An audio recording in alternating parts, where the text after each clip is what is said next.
Listen closely, for there are whispers in the wind, tales of journeys that began with confidence and ended in chaos, not with a sudden, cataclysmic explosion, but with the quiet click of a single, seemingly innocuous decision. It's a truth we often overlook, a profound lesson etched into the very fabric of human experience. Disaster rarely announces itself with a roar. More often, it begins with a whisper, a subtle shift, a choice that, at the time, felt entirely reasonable. Today, I want to share such a story, a narrative not of an epic battle against insurmountable odds, but of a quiet unraveling, a testament to how the most stable of foundations can crumble from within. Brick by carefully placed brick, it's a story about Alex, a seasoned adventurer, whose meticulous planning and deep respect for the wild were almost legendary among their peers. Alex wasn't reckless. Quite the opposite. They embodied the spirit of preparedness, their backpack always perfectly weighted, their maps laminated, their emergency kit a testament to foresight. Our journey with Alex begins high in the Scottish Highlands, a landscape of breathtaking beauty and formidable challenge. The plan was a multi-day trek across a well-established route, renowned for its panoramic vistas and manageable difficulty. A true classic. Alex had studied the route for months, memorizing contour lines, checking weather patterns, even consulting local guides about seasonal changes. The forecast for their departure week was uncharacteristically stable.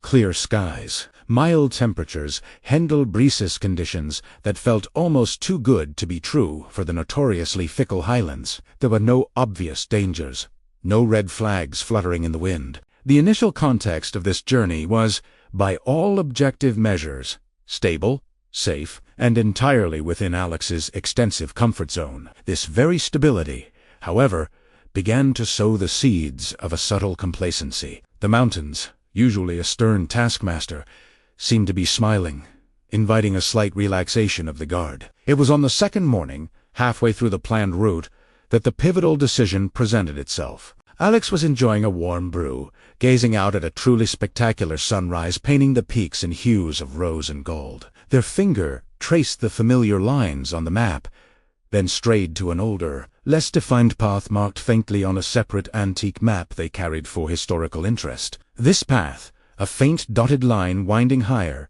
promised a direct route through a less explored ridge, cutting nearly a full day off the journey and offering views few ever witnessed. It was a shortcut, a more adventurous option, a chance to experience the highlands in a way that felt more authentic, less trodden. The internal debate was brief, almost imperceptible. The established route was safe, yes, but also familiar, perhaps a little predictable. The new path, however, held the allure of discovery, a challenge for their considerable skills. The weather's perfect, Alex rationalized. I'm strong, well-rested, and I've handled far worse terrain than this.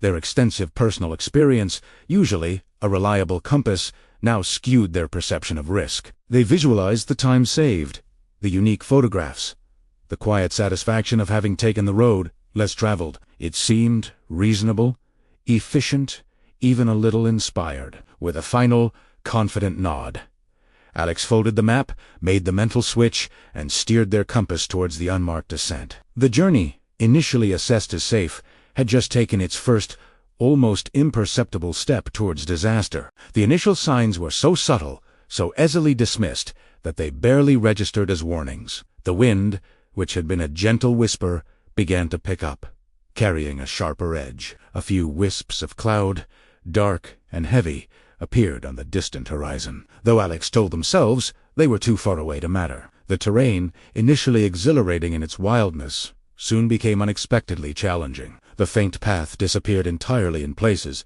forcing Alex to scramble over loose-scree and navigate dense heather. Their knee, which had been a minor niggle for weeks, began to ache with a dull throb, a quiet protest against the increased strain.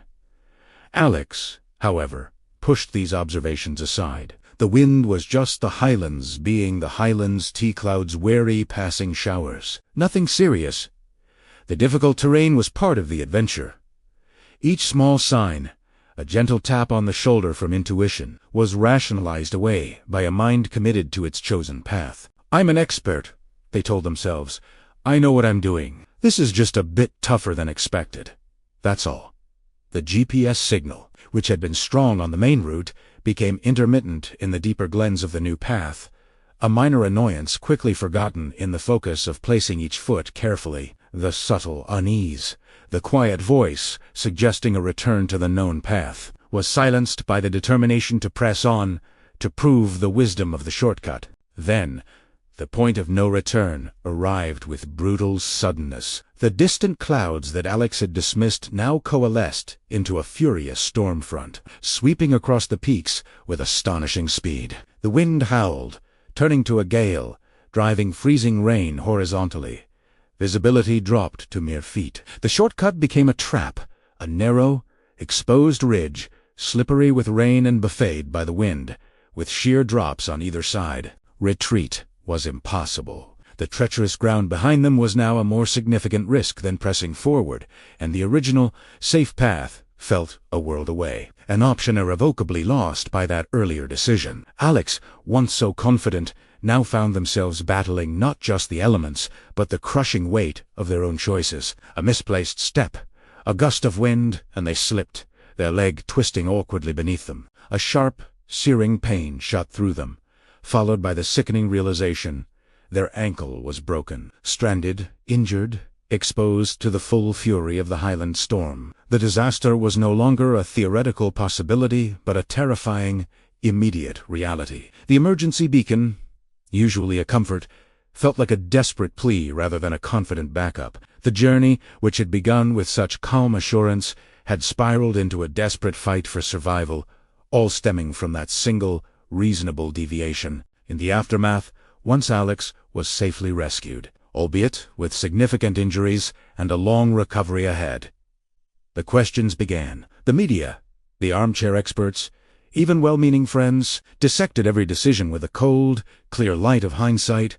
Why did they leave the established path? Didn't they see the weather turning? How could someone so experienced make such a foolish choice? It's easy, isn't it, to sit in judgment from the comfort of certainty, knowing the outcome. But hindsight is a cruel lens, distorting the pressures, the incomplete information, and the subtle rationalizations that shaped the original decision. What Alex learned, and what this story implores us to consider, is that disasters rarely begin with madness or obvious folly. They begin, almost imperceptibly, with a decision that seemed reasonable at the time. A choice made under the subtle influence of complacency, the allure of efficiency, or the quiet confidence of personal experience. It's a reminder that true wisdom lies not just in meticulous planning, but in constant vigilance, in the humility to question even our most confident instincts, and in the courage to reevaluate our course, even when it means admitting a reasonable decision might have been a step too far. Every path we choose,